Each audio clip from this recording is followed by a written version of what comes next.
ஆண்டவரும் இரட்சகருமான இயேசு கிறிஸ்துவின் ஈடு இணையற்ற நாமத்தில் அன்றன்றுள்ளப்பம் வாசகர்களுக்கு எங்கள் அன்பின் வாழ்த்துக்கள். 2024 ஆண்டு ஜூன் மாதம் 8ஆம் தேதி சனிக்கிழமைக்குரிய தின தியானம். இன்றைய தலைப்பு பொறுப்பெடுக்கிறவர். லூக்கா 12:7 சொல்லுகிறது, உங்கள் தலையிலுள்ள மயிரெல்லாம் எண்ணப்பட்டிருக்கிறது, ஆகையால் பயப்படாதிருங்கள். அநேகம் அடைக்கலான் குருவிகளை பார்க்கிலும் நீங்கள் விசேஷித்தவர்களாயிருக்கிறீர்கள்.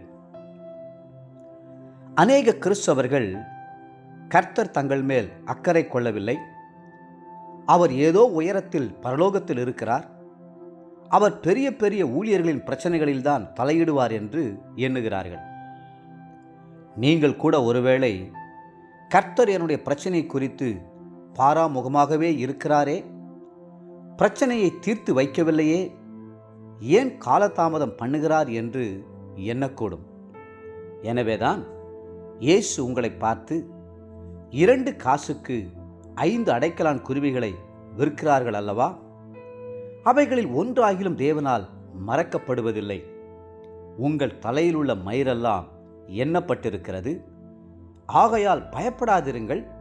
அநேகம் அடைக்கலான் குருவிகளை பார்க்கிலும் நீங்கள் விசேஷித்தவர்களாய் இருக்கிறீர்கள் என்கிறார்.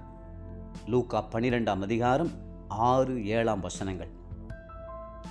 எண்ணி பாருங்கள், கர்த்தர் சிறிய அடைக்கலான் குருவிகள் மேலும் அக்கறை உள்ளவராய் இருக்கிறார். அதை விடவும் உங்களுடைய தலையில் உள்ள மயிர்களை குறித்தும் அக்கறை உள்ளவராய் இருக்கிறார். ஒரு சகோதரி, என் முகத்தில் அடிக்கடி பருக்கள் வருகிறது, இதனால் என்னுடைய கணவனுடைய வெறுப்புக்கு ஆளாகிறேன், என்ன செய்வதென்று தெரியவில்லை என்றார். உங்களை ஆராய்ந்து பார்த்து உங்களிடம் குற்றங்குறைகள் இருப்பதைக் கண்டால் அவற்றை விட்டுவிடுங்கள். உங்களுடைய சிறிய பிரச்சனைகளினாலும் பெரிய பிரச்சனைகளானாலும் அவற்றை கர்த்தருடைய பாதத்தில் வைத்து ஜெபித்துவிட்டு அவருடைய வார்த்தைக்காக காத்திருங்கள். கர்த்தர் உங்களை சிருஷ்டித்தவர், அவரது சாயலில் உருவாக்கினவர், உங்களை சொந்த பிள்ளையாய் ஏற்றுக்கொள்கிறவர், அவருக்கு உங்கள் மேல் அக்கறையுண்டு. அன்புள்ள பரமபிதா நிச்சயமாகவே உங்களுடைய பிரச்சனைகளை மாற்றி அற்புதத்தை செய்வார். சர்வ வல்லவருக்கு உங்களுடைய பிரச்சனைகள் மிகச் சிறியது என்று அவருக்கு ஆலோசனை சொன்னேன்.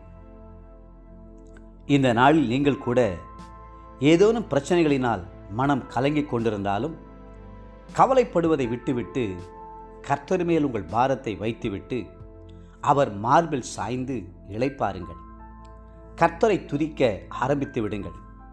அப்போது இன்றைக்கு இருக்கிற கடுகளவு பிரச்சனைகளானாலும் சரி, மலை போல நிற்கும் பிரச்சனைகளானாலும் சரி, கர்த்தர் அவற்றை தீர்த்து வைப்பார்.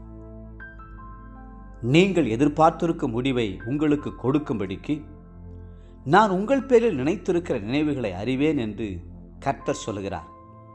அவைகள் தீமைக்கல்ல, சமாதானத்துக்கு ஏதுவான நினைவுகளே.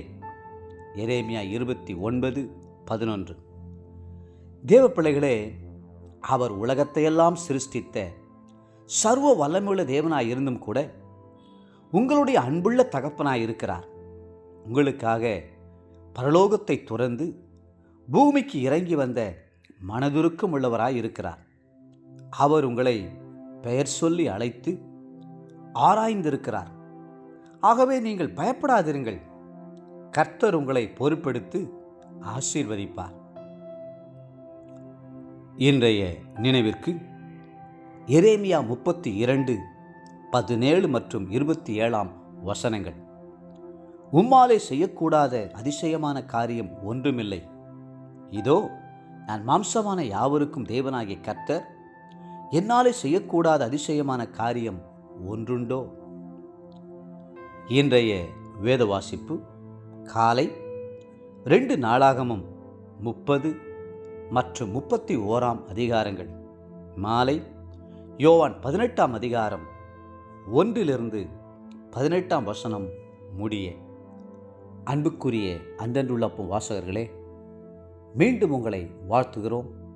நீங்கள் ஒன்றுக்கும் கவலைப்படாதிருங்கள். கர்த்தர் பொறுப்பெடுத்துக் கொள்வார். கர்த்ததாமே உங்களை ஆசீர்வதித்து மென்மேலும் உயர்த்துவாராக. ஆமென்.